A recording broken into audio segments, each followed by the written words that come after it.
I realized something. She had a diaper on her, and it was kind of part way down. Now, let me tell you something. As I brought that finger to my mouth, I realized that I was about ready to knock down some chocolates, but I was about ready to down some doo-doo. Now, I am a very thankful man that did not happen, because if it were to have happened, I would have thrown up all over the place, okay? Now, I want you to understand what this word appalled means. So when God's saying be appalled at this, he's saying be totally grossed out. That's what that word appalled means, to be totally grossed out by it, all right? So he says this, be appalled, O heavens, and shudder. And he uses this word to shudder. So this, remember, he's saying this to the heavens, be appalled, be totally grossed out. And then he says, and shudder with great horror. Well, what in the world does the word shudder mean? Kind of something like this. I used to play football in high school. I was the quarterback. And so when I played football, you know how the quarterback has to get down behind that big guy at the center and he hikes the ball to him, you know what I'm talking about? Well, he would hike the ball to me. But the thing about centers is they're big people, okay? I'm just a little guy. I throw the ball and I run. Centers, they block people. They smell weird, okay? And their dad, he'd be down there and he'd hike the ball to me and I'd be underneath him like this. And see, one day I was playing football and this big man decided to take a step back.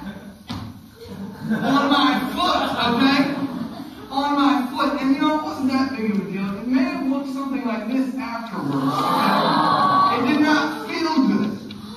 And here's what happened. I went home that night and I could not sleep, okay? I was in so much pain, I was throbbing, and it was awful.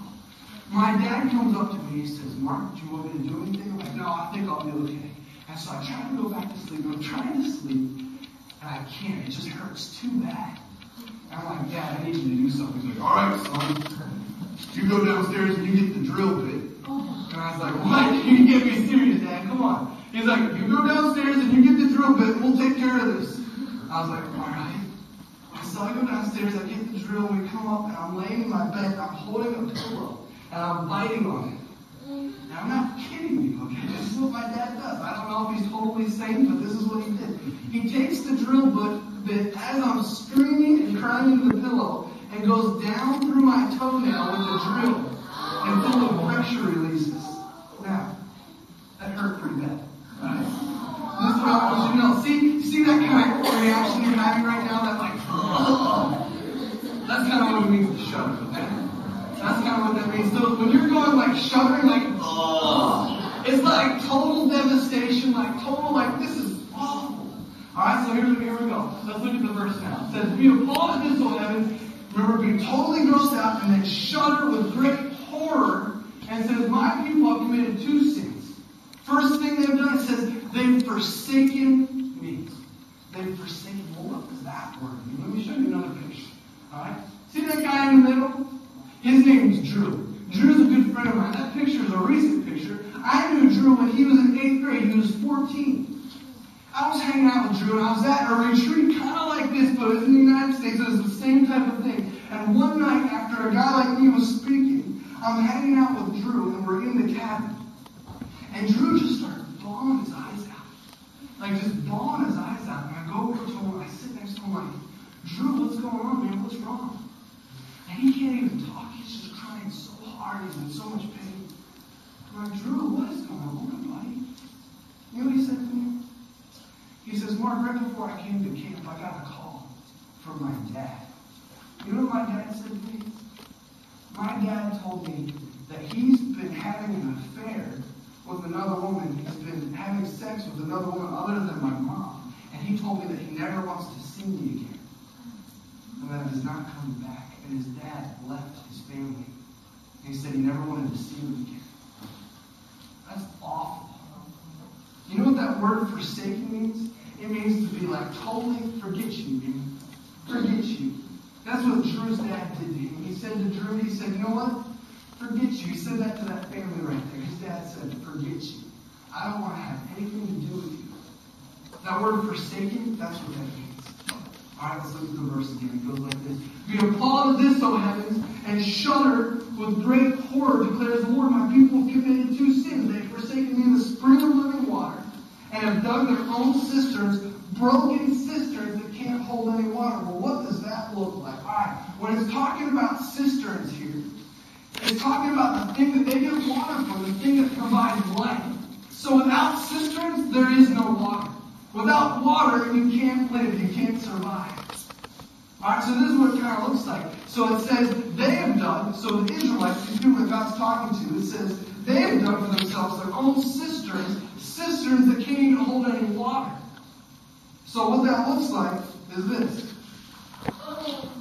Okay? That's what that looks like. Now let me ask you something. For a person who digs their own cistern, you know what that means? It means they're empty. Someone that tries to live apart from God, they're an empty person. I've got a question for you real quick. You see this right here? It's empty. Empty, totally empty. I'm curious. Do any of you feel like this?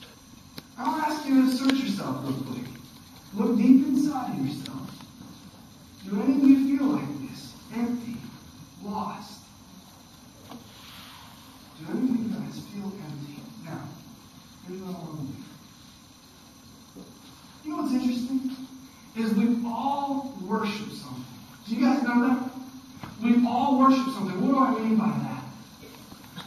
If you're alive today, there's something that you put importance on. Something you're like, I don't know, maybe it's sports, maybe it's friendships, maybe it's video games, I don't know what it is, but there's something that's most important in your life. Now I want you to stop, and I want everyone to close their eyes real quick. Everyone close their eyes.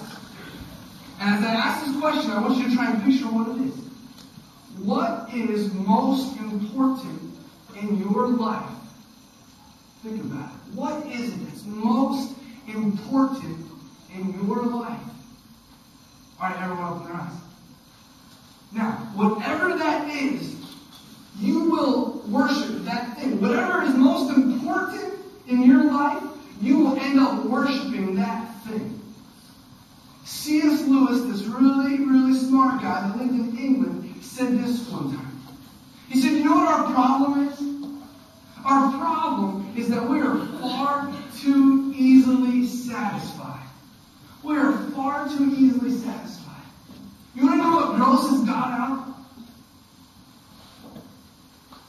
It's when we put anything, listen to this real quick, give me your eyes. It's when we put anything in our lives in front of God. Is God the most important thing in your life? You know what grosses God out? It grosses Him out when you put anything, video games, friendships, anything in front of your relationship with God. That's what grosses God out. Let me tell you a story. Alright. I have a niece, another niece, remember Eve, remember that one? Her oldest sister, her name is Emily. I don't know, we have that picture? That's Emily right there, that's Christmas time. Emily, okay, you need to know something about Emily, okay? She is like the sweetest, most gentle, most loving and caring little girl you will ever meet in your life. She is so sweet. She won't hurt a caterpillar, alright? She is so sweet. Now she's 7 years old. But when she was 4 years old, my brother came to her and said, Emily, we want to take you guys on a vacation. We want to take you guys on a vacation. If you